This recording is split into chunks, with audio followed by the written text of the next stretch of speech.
Hello students, welcome to the channel science by Ekta ma'am.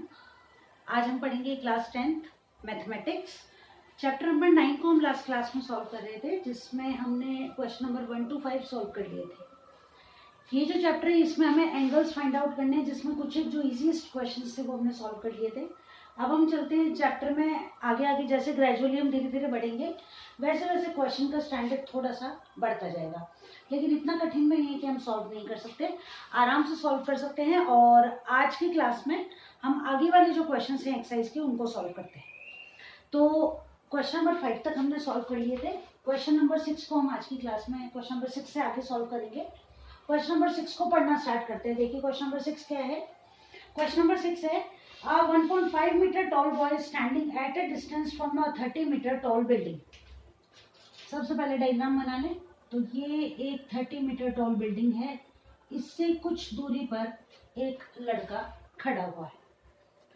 The angle of elevation from his eyes to the top of the building increases from 30 to 60 degree as he walks towards the building. Angle of elevation जो है, elevation यानी नीचे से ऊपर देखने वाला, वो 30 से 60 डिग्री हो जाता है जब ये लड़का इस बिल्डिंग की तरफ कुछ दूर चल देता है। ठीक है, तो हम ये मान लेते हैं कि ये लड़का यहाँ था और यहाँ से अब ये इस जगह आ जाता है। ठीक है, ये एंगल कितना 30 डिग्री और ये एंगल कितना 60 डिग्री। बाकी सब तो ठीक है, लेकिन क्वेश्चन में ये जो अलग से दिया हुआ है ना कि लड़के की जो लंबाई है वो कितनी है, कि ये जो एंगल बन रहा है ये कहाँ से बन रहा है। क्वेश्चन में आपको मेंशन किया हुआ है कि उसकी आंखों से बन रहा है।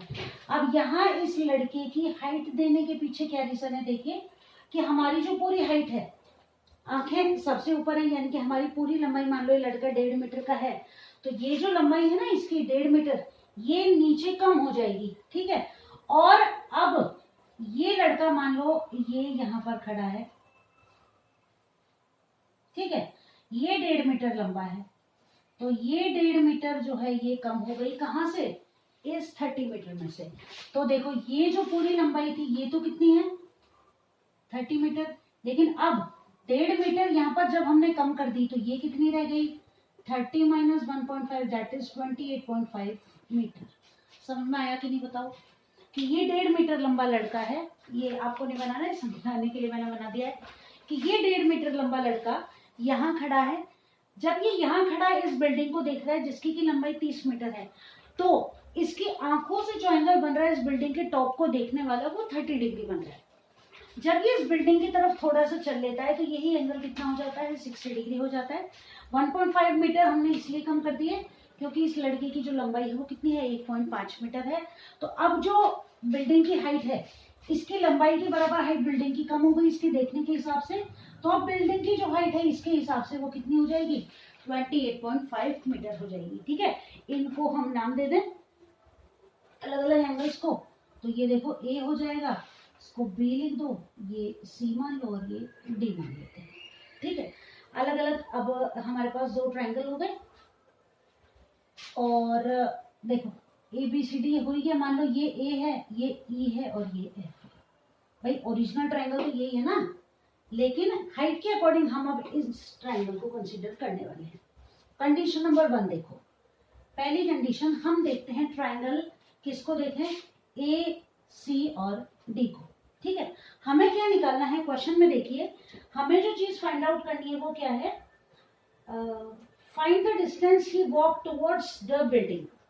ठीक है, तो आपको ये फाइंड आउट करना है। ठीक है, ये जो दूरी है ना इसको अलग कलर से मेंशन कर दें अपन, तो ये जो दूरी है ये आपको फाइंड आउट करनी है, यानी कि we have to find B D. ठीक है, अब क्या करें अपन, क्वेश्चन को आगे सॉल्व करना स्टार्ट करते हैं। देखो सबसे पहले हम बात करते हैं ट्रायंगल ए सी डी के अंदर। ठीक है, ए सी डी जो हमारा ट्रायंगल है उसके अंदर tan कितना है 60 डिग्री है ना। ठीक है, परपेंडिकुलर अपॉन बेस यही होता है। परपेंडिकुलर कितना है ए सी और बेस कितना है सी डी। ठीक है, अब हमको ये फाइंड आउट करना है इस वाले ट्रायंगल के लिए ये लेंथ पूरी हो जाएगी कितनी के बराबर। तो या तो हम क्या करें कि ये जो पूरी लंबाई है इसको तो मान लें x और इसको मान लें हम कितना y। अब ये जो जब हम डिस्टेंस निकालेंगे तो क्या होगा, x माइनस वाई जब हम कर देंगे तो हमें पीडी की लेंथ पता चल जाएगी। अब देखो AC कितना है, 1060 की वैल्यू लिखो √3। AC कितना है आपके लिए 28.5 और CD की जगह हम क्या लिखते हैं, y लिख लेते हैं। ठीक, अब देखो y बराबर कितना हो जाएगा 28.5 बाय √3। √3 नीचे आ जाएगा, क्लियर है। अब क्या करें, रेशनलाइज कर दें इसको, दोनों तरफ √3 से मल्टीप्लाई कर दें। कितना हो जाएगा 28.5 √3 और नीचे हो जाएगा 3। 3 से 28.5 कैंसिल हो जाएगा, 3 9 जा 27, 3 5 जा 15। ये कितना आ जाएगा 9.5 √3।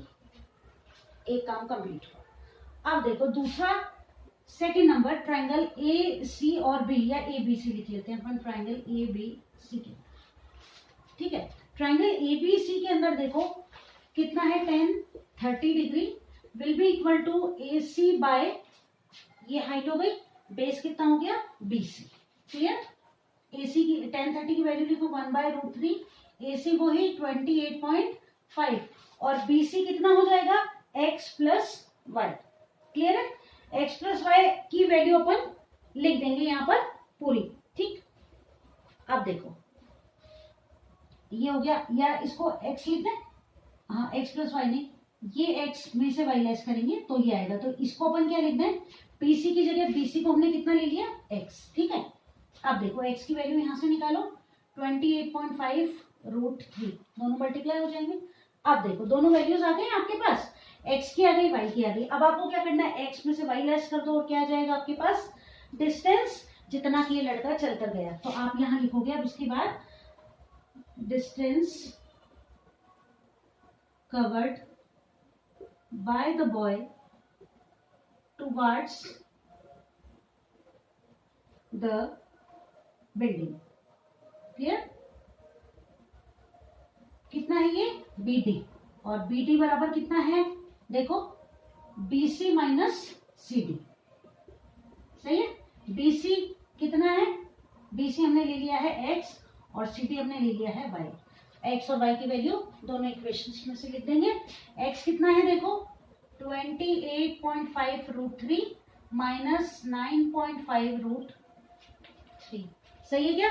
अब क्या करें, इन दोनों में से हम किसको कॉमन ले लें, इन दोनों में से हम √3 को कॉमन ले लेते हैं। √3 कॉमन ले लिया, बच गया 28.5 माइनस 9.5, ठीक है। √3 एज इट इज लिख दो, 5 में से 5 गया 0 आ जाएगा, डेसिमल लग जाएगा यहाँ पर, और 28 में से 9 को आप लेस कर दोगे तो आपके पास कितना आ जाएगा, 28 में से 9 को लेस कर देंगे तो हमारे पास आ जाएगा 90, ठीक है। तो हमारा जो आंसर होगा वो कितना आ जाएगा, हमारा आंसर आ जाएगा 19 √3 मीटर। ये वो डिस्टेंस है जितना कि ये लड़का इस बिल्डिंग की तरफ चलकर गया था, ठीक है ना। तो अब देखो किया कैसे, इसको एक बार फिर से देख लें, कोई रिकैप देख लें क्वेश्चन का। ये हमने डायग्राम बना लिया, इसके अकॉर्डिंग ट्रायंगल बना लिया, राइट एंगल ट्रायंगल। ये लड़का 1.5 मीटर लंबा बिल्डिंग की तरफ जब जाता है तो एंगल ऑफ एलिवेशन जो है इस बिल्डिंग का, जो कि 30 मीटर लंबी है, वो 30 डिग्री से 60 डिग्री हो जाता है, ठीक है। हाइट लड़के की क्योंकि 1.5 मीटर दी हुई है तो हम यहाँ हाइट बिल्डिंग की हाइट में से 1.5 मीटर को लेस कर देते हैं, जो कि 28.5 मीटर रह जाती है। 1060 डिग्री, इसको हमने x मान लिया, इसको y मान लिया, x minus Y will be our decide answer. यहाँ से हमने 28.5 हाइट ले ली और 1030 की वैल्यू लेके y की वैल्यू को फाइंड आउट कर लिया। ट्राइंगल ABC के अंदर हमने इसको डिस्टेंस को पूरे को x ले लिया, तो 1030 डिग्री से हमने x की वैल्यू को निकाल लिया। डिस्टेंस पता करने के लिए x माइनस वाई कर देंगे, 28.5 √3 में से 9.5 √3 को लेस कर देंगे तो हमारा आंसर आ जाएगा 19 √3 मीटर। एक इंपॉर्टेंट क्वेश्चन बोर्ड एग्जाम में पहले भी पूछा गया है, आई होप अच्छे से समझ में आ गया होगा। अब हम चलते हैं अगले क्वेश्चन की तरफ, क्वेश्चन नंबर 7 को सॉल्व करते हैं। चलिए question number 7,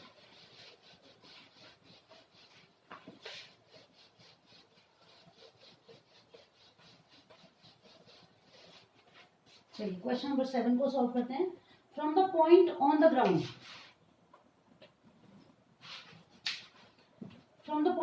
ground the angles of elevation of the bottom and the top of a transmission tower fixed on the top of a 20-meter high building are 45 degree and 60 degree. Find the height of the tower. ठीक है, तो देखो एक transmission tower है और जो कि 20 metre ऊंची बिल्डिंग पर लगा हुआ है.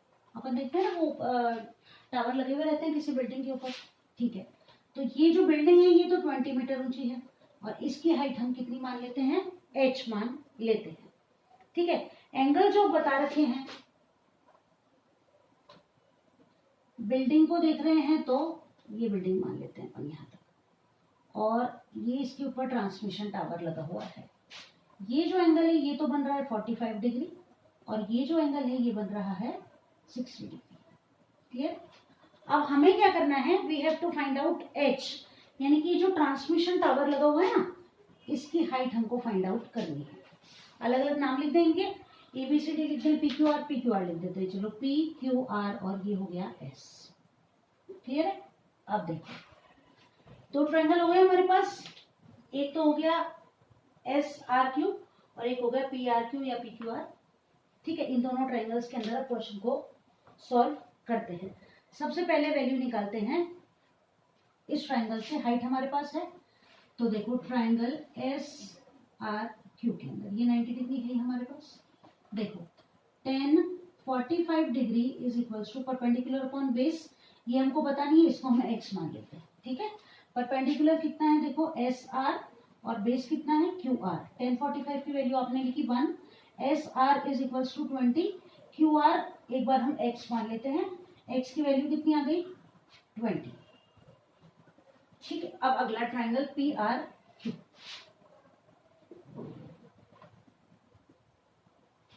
इसके अंदर भी वही है, आपको वैल्यू वही tan 60 डिग्री की निकालनी है. तो देखो tan 60 degree is equals to, height ले लो इसकी, तो हाइट कितनी हो जाएगी PR, है ना, PR और बेस कितना है वही QR. tan 60 की वैल्यू लिखो √3. PR किस किस के बराबर है, 20 प्लस h के बराबर. ठीक है ना, तो PR की जगह आप लिखोगे 20 प्लस h और QR की जगह आप क्या लिख दोगे x. ठीक है, √3 एज इट इज लिखो, 20 plus h as it is लिखो. x की जगह आप क्या लिख सकते हो, फ्रॉम इक्वेशन 1 क्या लिखोगे 20, यहाँ 1 लिख दो फर्स्ट वैल्यू. ठीक है, तो यहाँ हमने x की जगह लिख दिया 20, क्रॉस मल्टीप्लाई कर दो, ये हो गया 20 √3 इक्वल्स टू 20 प्लस h.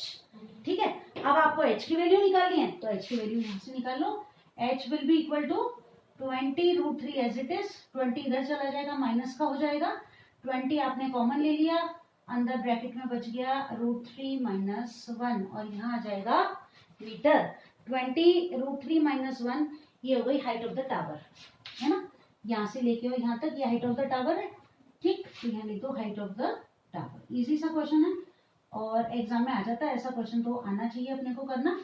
बाकी इतना टिपिकल नहीं है. देखो विद इन 2 मिनट्स अगर आपको अच्छे से आता है ना, विद इन 2 मिनट्स सॉल्व हो जाएगा. ज्यादा कोई पेचीदा काम नहीं है इसको सॉल्व करने में. ठीक है, ये हो गया हमारा क्वेश्चन नंबर 7. अब सॉल्व करते हैं क्वेश्चन नंबर 8. चलो अब क्वेश्चन नंबर 8 को सॉल्व करते हैं. क्वेश्चन नंबर 8 क्या है, देखो सेम इसी की तरह है, बस थोड़ा सा अंतर है क्वेश्चन नंबर 8 में. यहाँ हमने निकाली है हाइट ऑफ द टावर और उसमें अपने को नीचे वाली जो हाइट है यहाँ वाली ना निकाल के ये वाली हाइट फाइंड आउट करनी है. देखो a statue which is 1.6 centimetre tall. Question number 8, एक स्टैचू है जो कि 1.6 मीटर टॉल है, stands on the top of a pedestal. Pedestal यहाँ पर आप ऐसे मान लो कि जैसे मूर्ति रखते हैं ना किसी चबूतरे पे, तो कोई चबूतरा बना हुआ है और उसके ऊपर कोई मूर्ति रखी हुई है, तो यहाँ हम मान लेते हैं ये पेडिस्टल है. ठीक है, और ये 1.6 मीटर लंबी कोई स्टैचू उसके ऊपर रखी हुई है. ठीक, the angle of the elevation of the top of the statue is 60 degree and from the same point the angle of elevation of the top of the pedestal is 45 degree. Pedestal के top को जब आप देख रहे हो तो angle of elevation बन रहा है 45 डिग्री का, और जब हम इस स्टैचू के टॉप को जब देख रहे हैं यहाँ से तो एंगल ऑफ एलिवेशन जो है जमीन से ये बन रहा है 60 डिग्री का. We have to find out the height of the pedestal, that is this. इसको h ले लेते हैं, a ले लो, b और c और ये d. क्लियर, चले सॉल्व करते हैं. सेम क्वेश्चन है, इसकी जगह आपको इसको फाइंड आउट करना है, बस इतना सा ही अंतर है. चलो तो सबसे पहले ट्राइंगल BCD के अंदर, ठीक है, tan 45 degree is equals to perpendicular upon base, perpendicular CD upon base BC। Value इसकी 1, CD की वैल्यू आपको h दे रखी है, BC की वैल्यू पता नहीं है, इसको x मान लेते हैं, ये x हो गई, x is equals to h। ये बन गई हमारी इक्वेशन नंबर फर्स्ट, वैल्यू हमारी आ गई। अब triangle second number, triangle ABC के अंदर tan 60 degree is equals to, tan 60 degree हो गया, इसकी वैल्यू किसके बराबर हो जाएगी, AC अपॉन BC के बराबर। AC को आप क्या लिख सकते हो, AD प्लस CD, ऐसे भी लिख सकते हैं, अपॉन BC। AD की वैल्यू लिखो 1.6 प्लस CD की वैल्यू लिखोगे h, अपॉन BC की वैल्यू कितनी लिखोगे, x। क्लियर। tan 60 की वैल्यू लिखो √3 इक्वल्स टू 1.6 प्लस h, और x की वैल्यू आप h के टर्म्स में जब लिखोगे फ्रॉम इक्वेशन 1, तो x की जगह आप कितना लिख दोगे यहाँ पर, h। क्रॉस मल्टीप्लाई कर दो, √3h is equals to 1.6 plus h, आगे सॉल्व करते जाओ बस। अब ये हो गया √3h minus h is equals to 1.6, h को आप इधर ले आए। क्लियर। अब यहाँ पर आपने क्या किया, h को कॉमन ले लिया, क्या बच गया, √3, h बन जाए h, तो 1 इक्वल्स टू 1.6, h की वैल्यू कितनी आ गई, 1.6 अपॉन √3 माइनस 1। क्लियर बच्चों। अब सॉल्यूशन निकल रहा है, कुछ नहीं, क्या करोगे, रेशनलाइज करने के लिए √3 प्लस 1 से न्यूमरेटर और डिनोमिनेटर को आप क्या कर दोगे, मल्टीप्लाई कर दोगे। हो गया इजी क्वेश्चन। देखो h बराबर हो गया 1.6 मल्टीप्लाइड बाय √3 प्लस 1, नीचे a plus B, a minus B, तो a square minus B square, √3 का स्क्वायर करो 3, 1 का स्क्वायर करो 1, क्या आ गया देखो 1.6 √3 प्लस 1 अपॉन 2 हो गया, 3 minus 1 will be equal to 2, 2 से 1.6 को कैंसिल करो, 0.8, कितना आ गया 0.8, √3 प्लस 1 meter is the correct answer. अब देखो ये क्वेश्चन समझ में आने लगे होंगे आपको, एक जैसा ही करना है इनको आपको, लेकिन बस थोड़ा सा प्रेजेंस ऑफ माइंड ये ध्यान रखना है कि कहाँ कौन सा एंगल बनने वाला है, कहाँ किस वैल्यू को आपको फाइंड आउट करना है। ठीक है, बस इसी तरह क्वेश्चन सॉल्व होते रहेंगे। 3 क्वेश्चन और आज हमने सॉल्व कर लिए। अब मेरे ख्याल 16 क्वेश्चन है एक्सरसाइज में, 5 और 3 8 क्वेश्चन हमने सॉल्व कर लिए, आधे हो गए, आधे बचे। जल्दी ही अगली क्लास में मिलेंगे। साथ ही साथ हम पढ़ रहे हैं कार्बन, तो साइंस वाली क्लास में उस चैप्टर को भी कंटिन्यू करते हैं और अगली क्लास में इसके आगे वाले क्वेश्चंस को सॉल्व करेंगे। तब तक अच्छे से पढ़ते रहो। आप लोगों के फर्स्ट टेस्ट भी आने वाले हैं, उनकी भी तैयारी अच्छे से करते रहो। Best of luck.